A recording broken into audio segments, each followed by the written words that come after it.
kulang. No, kulang sa kanyang paningin, nakulangan siguro ang taong bayan sa naging performance ng gobyerno, kaya hindi nila nakuha yung pinaka-target na numero. Yung presidente mismo ang bastonero. At yan po ay aasahan natin ngayon po na nagsalita ang Pangulo na kinakailangan po ng mas mabilis at malinis na administrasyon. To realign government with the people's expectations.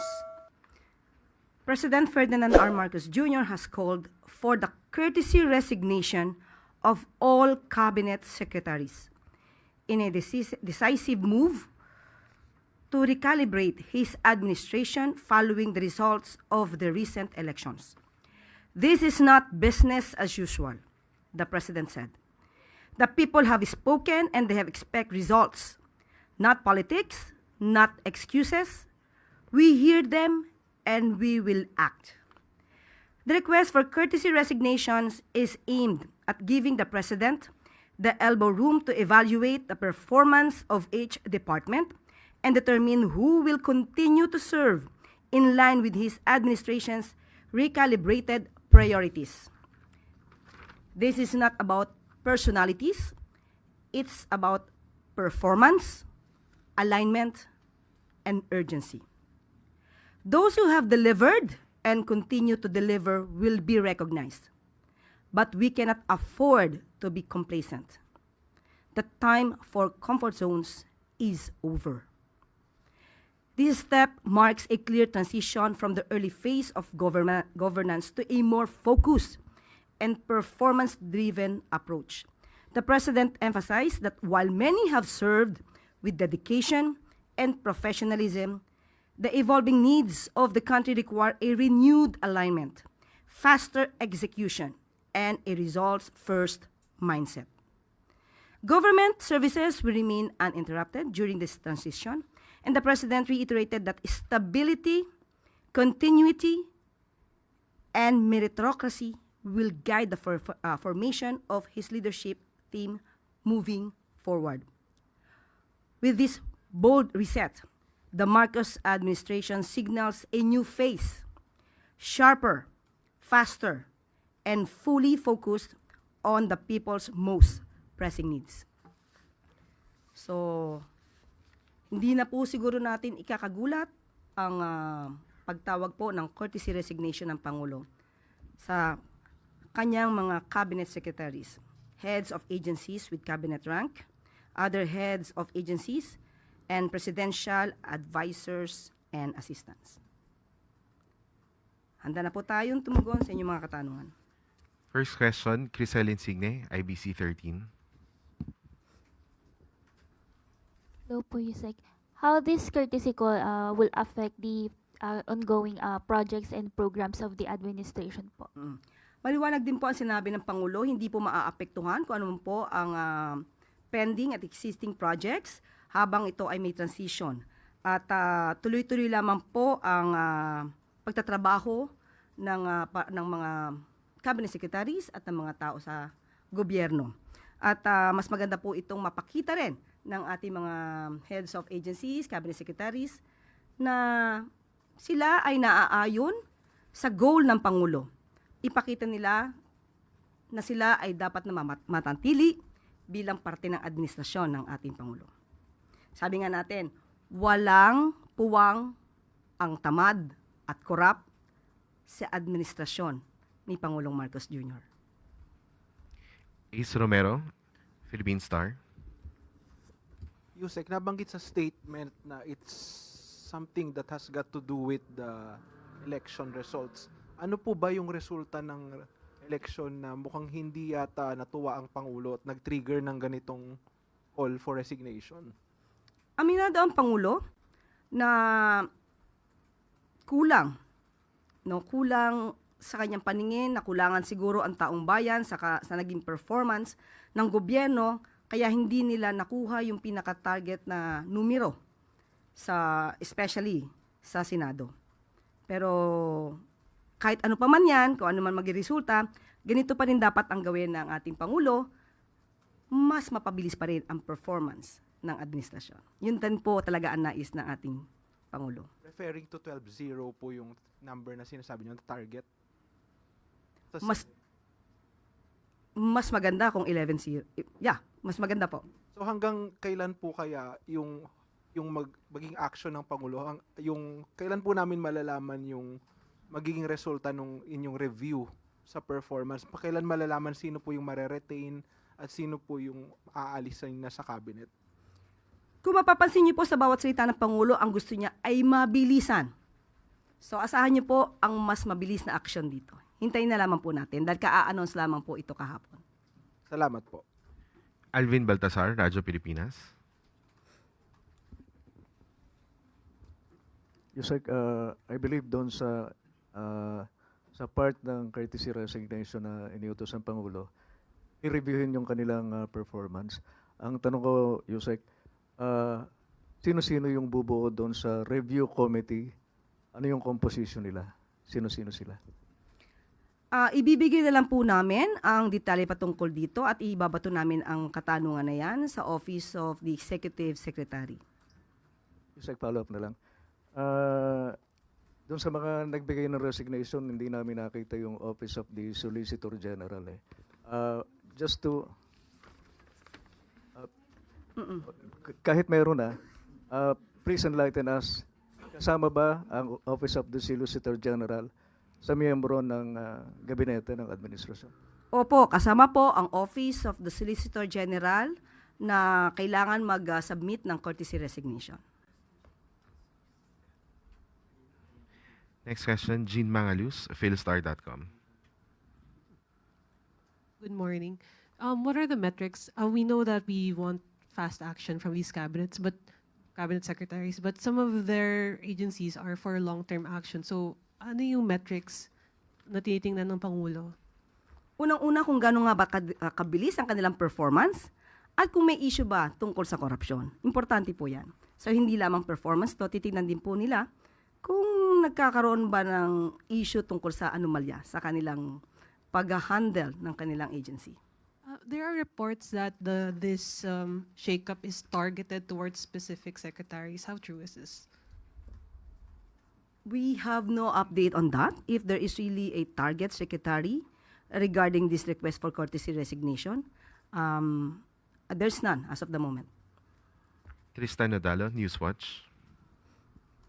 Hello po, Yusek. Good morning.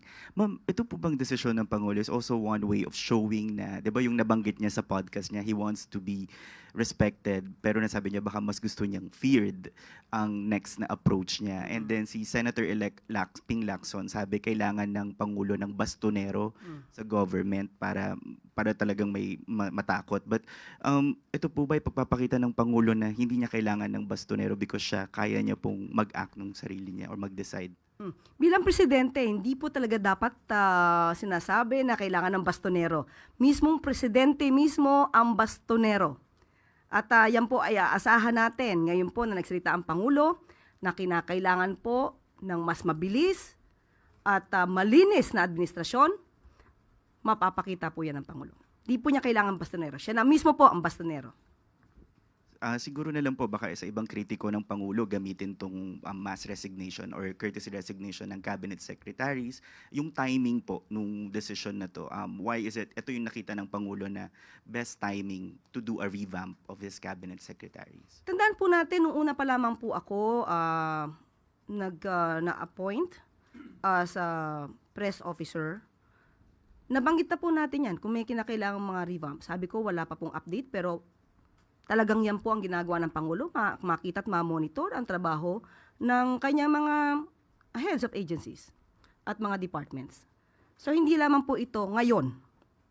Talaga pong nire-review. Tandaan po natin, marami na natatanggal bago pa nagkaroon ng eleksyon.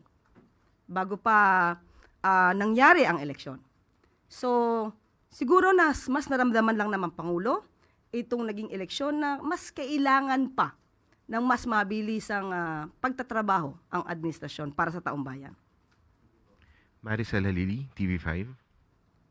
Yusek, magandang umaga. Paglilinaw lang po yung sinabi nyo kanina na walang pagtigil doon sa program ng gobyerno. So, ibig sabihin, the cabinet secretary will still hold their post until makapag-appoint ng panibago si Presidente. Yes, mananatili sila sa kanilang posisyon. Siguro ito yung tamang panahon para ipakita nila na dapat sila manatili sa kanilang posisyon. Pero kapag nakita po talaga ng Pangulo na hindi mo deserve ang iyong posisyon, you will be out.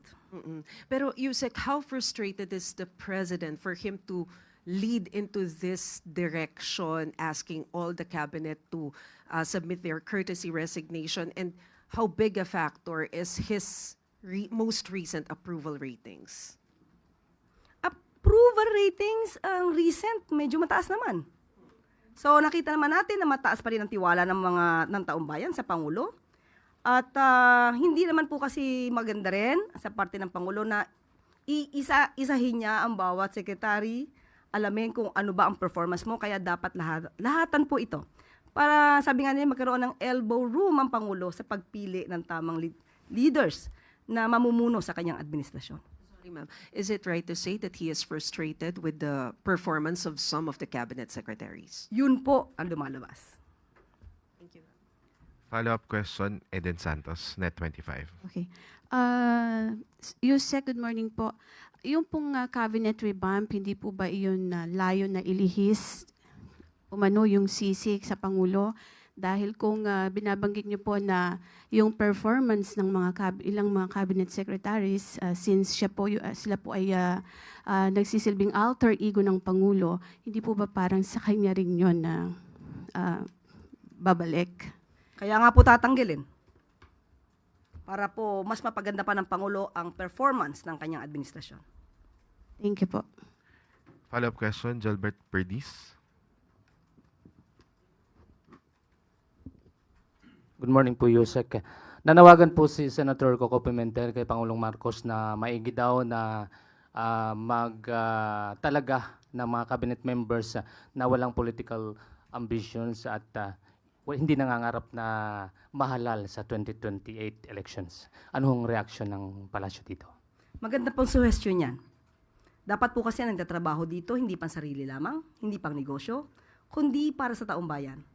Magandang suhestyon po yan at malamang po ay kasama rin po yan sa magiging criteria ng Pangulo sa pagpili ng mga bagong cabinet secretaries. Okay po. Follow-up question, Ira Pakaniban, DZRJ.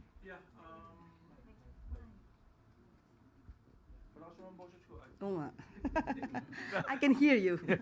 No, I was just going to ask Yusek, no.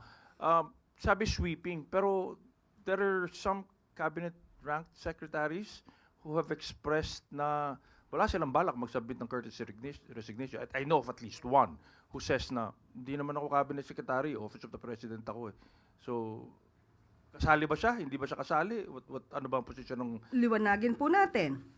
All cabinet secretaries, heads of agencies with cabinet rank, other heads of agencies kahit hindi kayo secretary, and presidential advisors and assistants. So, kasama po, kung sino man po yung binabanggit nyo po, hindi ko po alam kung sino yan, pero wag niya pong, kung magandang performance niya, pero kung siya po ay nasa listahan po, ang kanyang posisyon ay nasa listahan, wag po naman sana magmatigas, if ever.